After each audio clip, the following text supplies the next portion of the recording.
1983년 유네스코 세계문화유산으로 지정된 도시다. 이곳에서 제일 먼저 산토 도밍고 성당을 만난다. 이곳은 잉카 시대 초대 황제였던 망고 카팍을 시작으로 대대로 황제가 살던 궁전이었던 곳이었고, 이후 시간이 흐르며 궁전과 신전의 규모가 커지면서 태양의 신전인 코리칸차라고 불리게 되었다.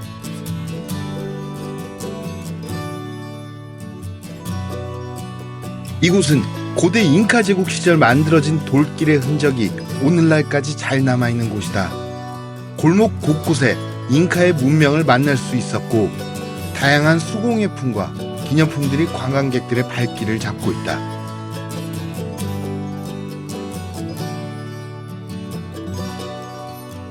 유럽과는 또 다른 분위기의 스타벅스다. 이곳에서는 페루에서만 맛볼 수 있는 루쿠마 프라푸치노를 마셔본다. 루쿠마는 지역 토착 과일로 달달한 맛이 특징인데, 나무 한 그루가 1년에 500여 개의 열매를 맺는다고 하니 생명의 나무라고 불리기도 한다. 아르마스 광장이라 불리는 이곳은 잉카 제국 시대 때부터 중심이었던 곳으로, 광장을 중심으로 대성당과 박물관, 그리고 카페, 호텔 등이 위치하고 있어 지금까지도 쿠스코의 중심이 되는 곳이다. 쿠스코라는 지명은 케추아어로 세계의 배꼽이라는 뜻을 가지고 있다고 한다. 잉카인들은 하늘은 독수리, 땅은 퓨마, 땅 속은 뱀이 지배하고 있다고 믿고 있다. 이러한 생각을 바탕으로 쿠스코는 퓨마 모양으로 도시가 만들어졌다. 2시간 정도 차를 타고 오얀따이tam보 역으로 이동을 한다. 오얀따이tam보는 잉카 제국 제2의 도시였던 곳을 지키는 오얀타이라는 장군이 잉카의 딸과 사랑에 빠지게 되지만, 비천한 출신이라는 이유로 허락을 받지 못하고 비련으로 끝난다라는 슬픈 사랑의 이야기가 전해지는 곳이다. 이곳에서 잉카 레일을 통해 아구아 갈리엔테스로 이동을 한다.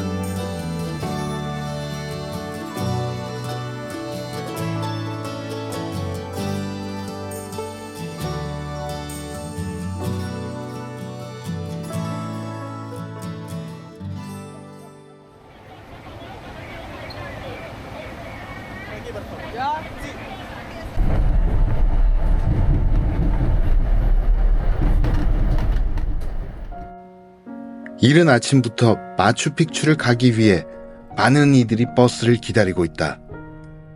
30여 분의 이동 끝에 도착한 마추픽추의 날씨가 심상치가 않다. 잔뜩 흐리더니 결국은 비를 쏟아붓고는 또 이내 화창한 하늘을 보여주고 있다. 이분은 지금 살아있다. 아침잠이 부족했던 모양이다.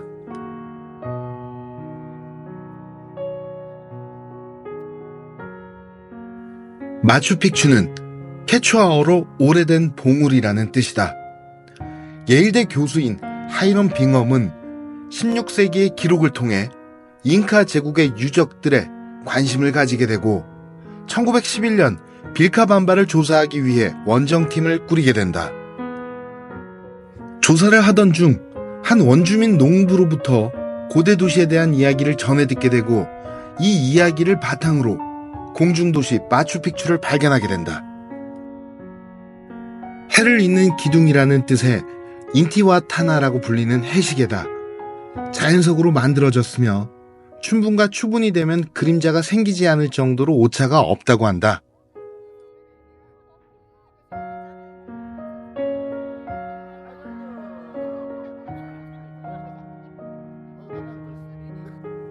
이곳은 정화의 힘을 가진 신성시 여겨지는 바위다.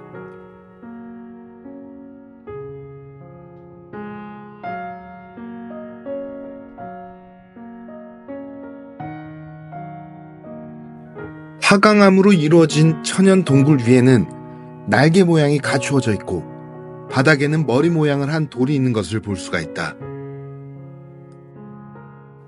이곳에는 산 위에서부터 아래까지 식수로 사용이 가능한 수로를 만들었는데, 비가 아무리 많이 와도 물 웅덩이 하나 생기지 않을 정도의 정교함이 남아있고, 현재까지도 수로에 물이 흐르는 것을 볼 수가 있다.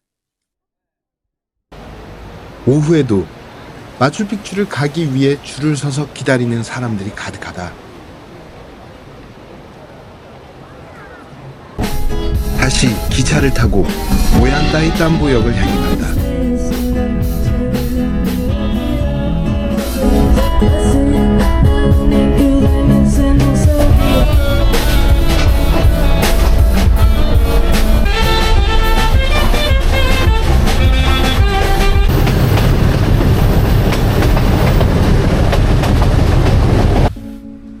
이른 아침 도착한 라파스는 출근하는 사람들로 가득하다. 한참을 달려 호텔로 간 뒤 잠깐의 휴식을 취하고 다시 여행이 시작된다. 지금 가는 곳은 달의 계곡이다.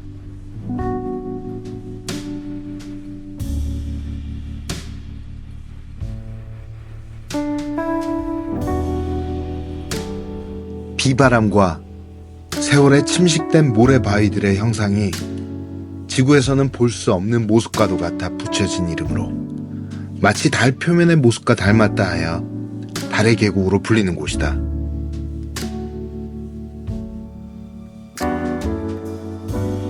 이 지역의 산들은 돌이 아닌 점토 성분으로 이루어져 있는데 그로 인해 바람이나 물 등에 의해 쉽게 모양이 변하거나 깎여 지금의 이런 아름답고도 특이한 모습이 만들어졌다고 한다.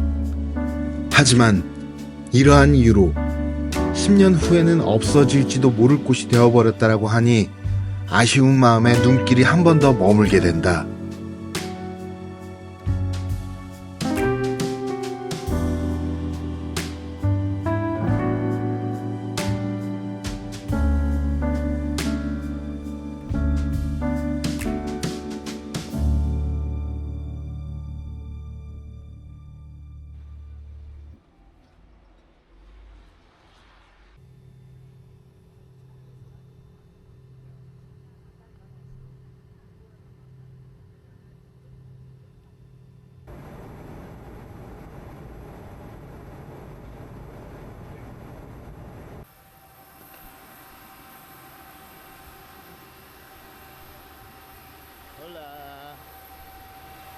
도착 후 첫 번째로 간 곳은 기차 무덤이다.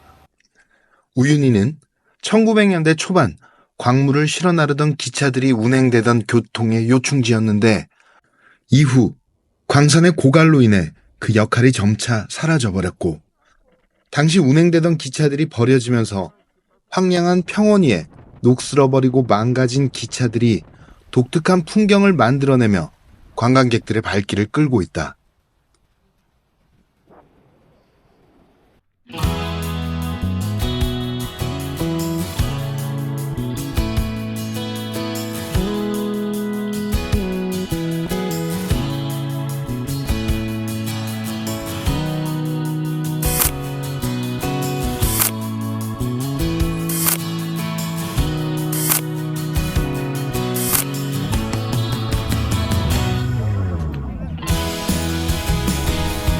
우윤희 호수는 경상남도의 면적과 비슷한 넓이를 가지고 있다. 세계 최대의 소금 사막으로 12월부터 3월까지는 우기로 세상에서 가장 큰 거울을 볼 수가 있다. 지각 변동 후 해수면이 상승하게 되고 이어 빙하기가 찾아오게 된다. 그리고 시간이 흘러 빙하기가 끝나면서 우윤희의 소금 사막이 만들어지게 된다. 고대 때 미나신이라는 거대한 호수의 일부분이었으나 시간이 지나면서 기후 변화와 지질학적 활동으로 호수의 물이 점점 줄어들게 되고 지금은 건기와 우기로 나뉘어져 사막과 호수의 모습이 구분된다.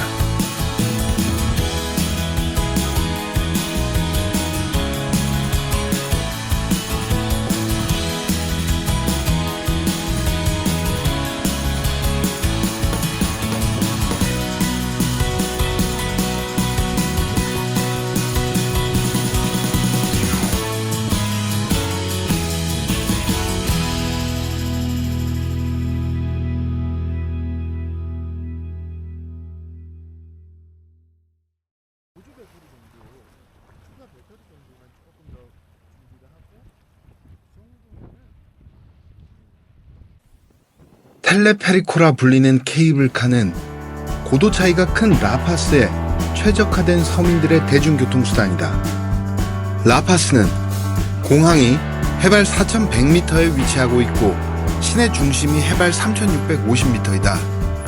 그래서 도시 내 고도 최대 차이가 800m가 넘기에 이곳에 가장 적합한 대중교통으로 케이블카가 선정되었다. 이 광장은 볼리비아 독립운동의 영웅이었던 페드로 도밍고 무리오가 스페인의 무자비한 탄압으로 인해 교수형을 당한 장소인데 그의 이름을 따서 무리오 광장이라고 부른다. 이 광장을 주변으로 라파스 최고의 건축물들이 늘어서 있는데 남쪽으로는 종교적 중심을 상징하는 라파스 대성당과 정치의 중심을 상징하는 대통령궁이 있고 동쪽으로는 국회의사당, 북쪽으로는 국립미술관이 위치하기에 가히 도시의 중심이라 불릴 만하다.